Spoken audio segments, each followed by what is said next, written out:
Sumagot ang Malacanang sa hamon ni Senadora Amy Marcos na magpa-hair follicle drug test ang kapatid na si Pangulong Bongbong Marcos at kanyang mag-iina. Ang hamon ng Senadora ay reaksyon sa pahayag ng pamangkin niyang si Congressman Sandro Marcos na hindi asal na isang tunay na kapatid ang sinabi ni Senator Amy na gumagamit umano ng droga sina Pangulong Bongbong Marcos, First Lady Liza Marcos at mga anak nila. Sabi ng Senadora, magpapa-DNA test siya at magpa-hair follicle test naman daw ang First Family. Sa panayam ng unang balita sa unang hirit, sinabi ni Castro na dismayado ang Pangulo sa kasinungalingan anya ng kapatid na Senadora. Binigyang diin din ni Castro na matagal nang napatunayan na negative sa drug test ang Pangulo. Mismong pamunuan pa raw ng isang pribadong ospital ang nagbigay ng certificate kaugnay nito.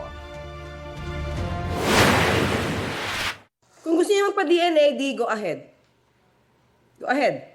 Pero hindi po pakikinggan kung anumang hamon ang gusto ni itong si Senator Amy Marcos. Ano na naman ang susunod nilang iuutos sa Pangulo? Ang Pangulo ang uutusan talaga nila? For this?